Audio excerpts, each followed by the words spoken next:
Ruslan.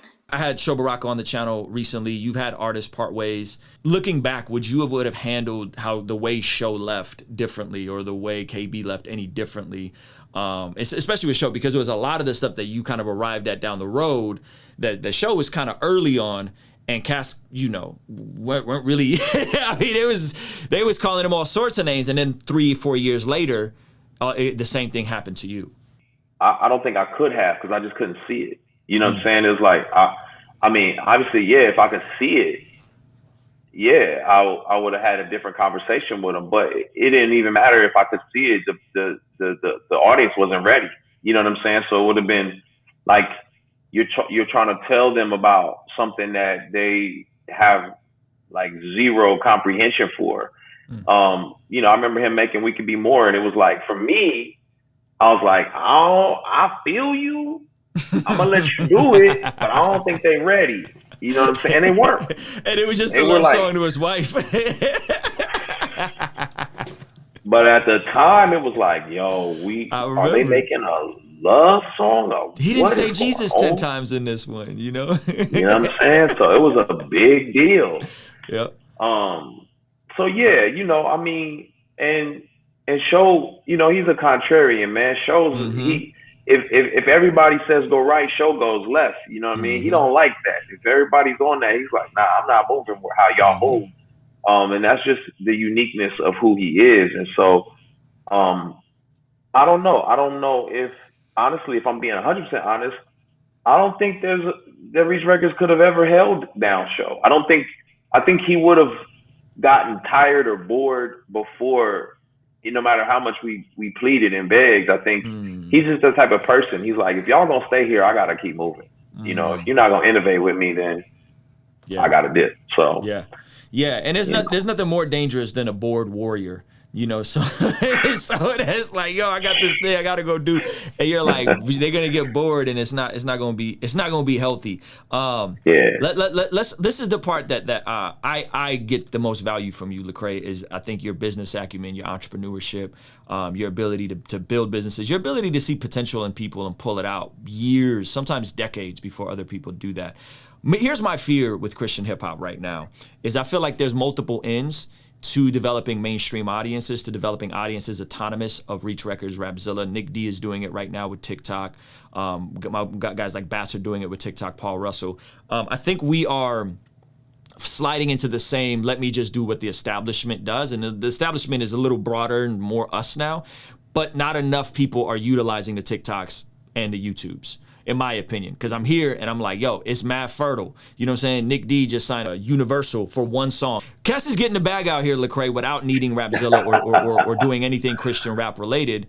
But I don't see enough artists doing that. And we also know a lot of brothers be struggling financially behind the scenes.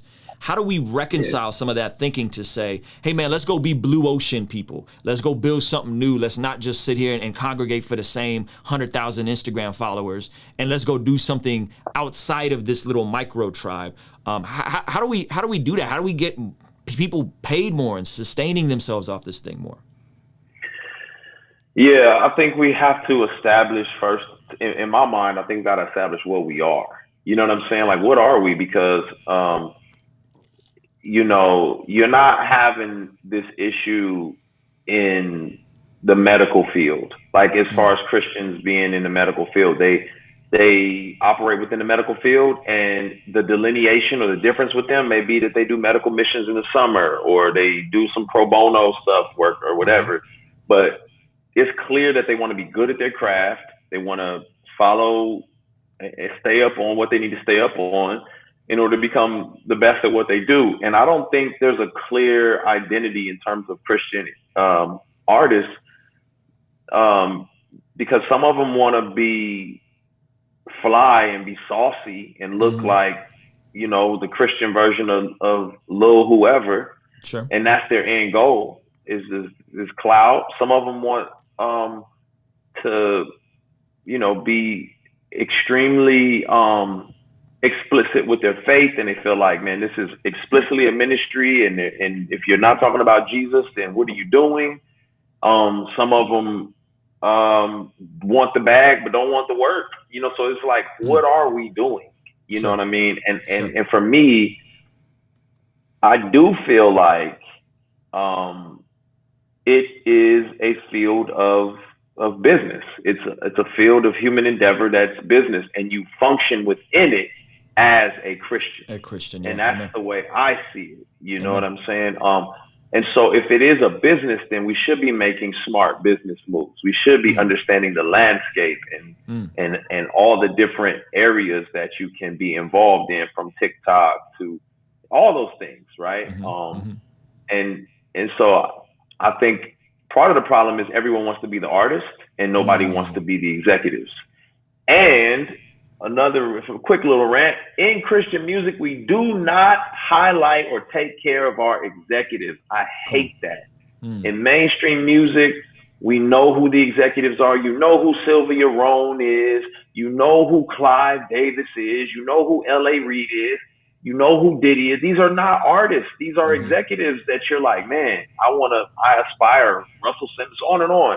Yeah. In the Christian space, we do not highlight the Aaron Knights, the Marcus Hollingers, the PBs, or whoever they may be. Like, and because of that, I think we don't feel like they're necessary, or they're worth their salt, or that their voices need to be heard or highlighted. And so Sure.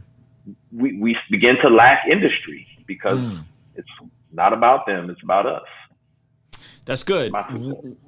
Do you see the potential of all these emerging new platforms, and how are you encouraging your own artists? Because I see Wande super popping and getting her thing moving on TikTok, and she's been featured on TikTok. Is that an internal meeting at Reach? Like, yo, like y'all need to be on this TikTok thing, man, because the homie got 700,000 followers in 6 months. This dude just got a top 5 Spotify trending song. Are you guys emerging yourself in that? Because I feel like Reach has always had an amazing eye, amazing talent. You, Andy, Hovey, RG. Is that something y'all are talking about externally? Because a lot of times it's going to bleed out of a lot of what y'all are doing. You know what I mean? Yeah, we talk about it and we encourage it. Some artists are just artists. They're not good at social media or anything like that. And so you gotta have to help them say, okay, let's talk to your manager to help you move forward on this. Here's some pathways, and we can make it easier for you as a label to do some of these things. But then some are just naturally gifted and you just want to fan the flame. Wanda's just gifted at it. Like, she's just really good at it. So all we do is fan the flame and she goes crazy. But we encourage it with everybody, and some take to it more than others. But if you're not wired that way, we want to provide you with the access to be able to do those things. And so that's absolutely, man. It's big for us.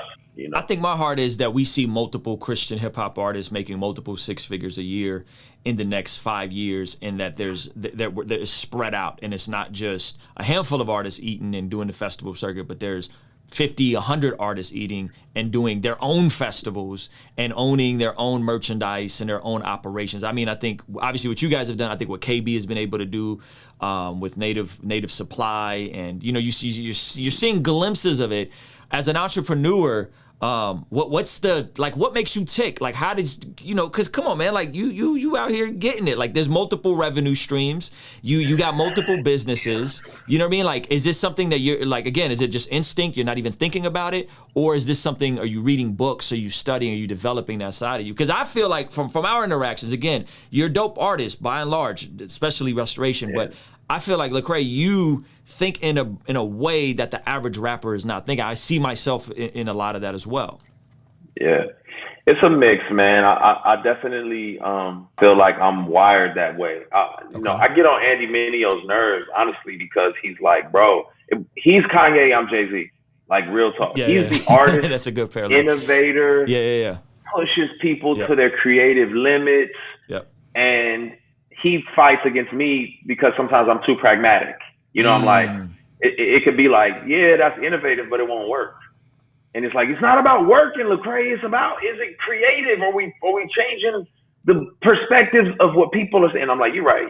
That's good. Touché. So it's both though, right? It's both. Yeah. It's actually both. It is both. And so we help each other, because otherwise, without me in his life, he'll be working on the same song for 42 days. You know, and I'm like, bro, the song is done, bro. There's no more innovate. Like, you innovate when you get to heaven. You'll have endless amounts of innovative time. But right now, the people need the song. So yes, and he has so much good music. I gotta send Andy a shout out. Man, I got like throwaway demos that Andy has sent me that I've heard that are like, bro, just put this out. Like, this is phenomenal. You know, like throwaway stuff that's nuts. And that dude is so talented. And so I think it is that balance, man, that balance of you two being in that spot to complement each other. And then you get something great like coming in hot. You know what I mean? Right. So it is that. It is my instincts in a lot of ways. It's the way I'm wired. I love to catalyze and make people better. If I can grow whatever you have, I'm excited.